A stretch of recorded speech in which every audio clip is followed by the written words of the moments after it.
Hi, welcome back. Today I thought I'll introduce you to something which I went through and I kind of discovered in my journey of life. I mean, we've done geometry, right, in school.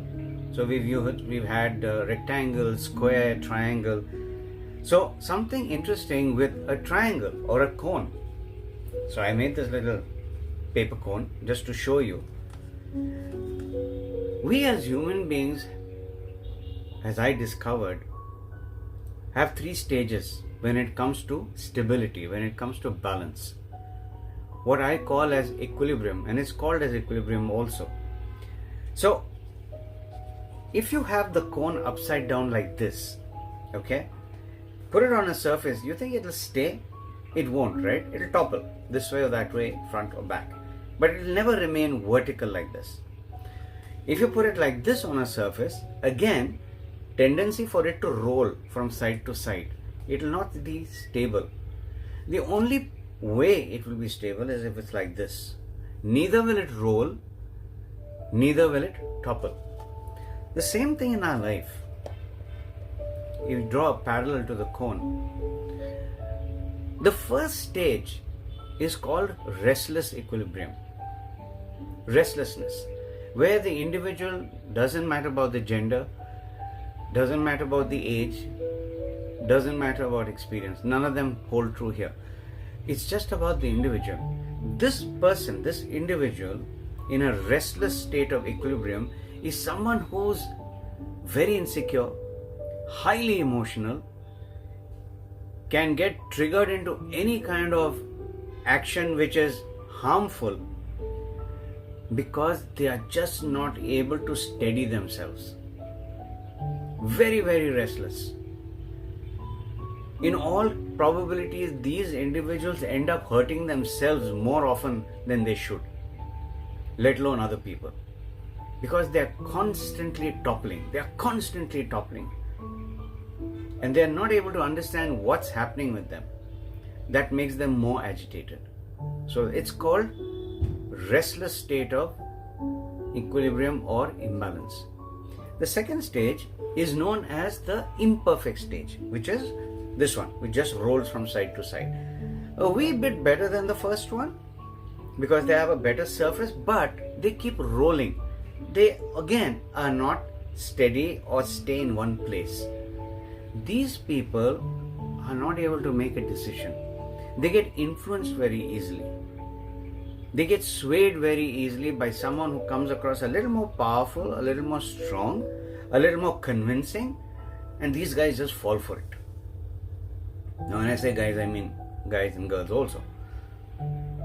They too are in this flux. Should I? Shouldn't I? Do I? Don't I?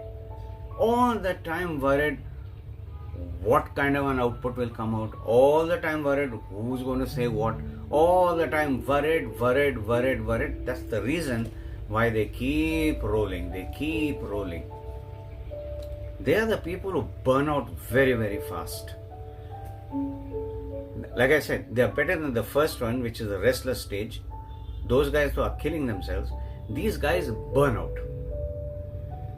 Now, the thing is the last stage, which is what we all aspire for, and I would say should aspire for, which is stability, which is being able to stay in the center without getting deterred, without getting hassled, without toppling over, despite anything happening in your surrounding. The ability to get your life in this state, absolutely perfect equilibrium, a perfect stage of balance in your life. How do you achieve that? Is it achievable? How long does it take? Umpty number of questions. But the fact is, it is achievable. How long does it take? Depends on you, because it depends on the approach. And the approach can only happen if you first of all understand what is equilibrium, accept the stage you are in, and then start working on it. It is an inside-out approach to life, to people, not an outside in. If you get triggered by every stimuli, then you're going to have a problem. But whatever the stimuli, if you are able to process it based on your knowledge, based on your experience, without jumping to conclusions, without assuming things, and we are very famous for assuming, without even understanding, let alone asking about the subject, because it's the easy way out. What I have understood and I have experienced, if I had to get equilibrium in my life, in various things of life, in any front of life, I need to get absolutely steady in my emotions, in my action. And when I say steady, I mean no movement. I need to just stand straight and quiet, because that's when the dust will settle. That's when you will be able to see more clearly what exactly is in front of you and what is the challenge. It takes effort, it takes time, and it requires patience. Yes, it requires patience from your end with yourself. So once again, the three stages. You have restless equilibrium, you have imperfect equilibrium, and you have the perfect equilibrium. Which one are you in as of now? And where do you want to go after that? Give it a thought. It's worth it.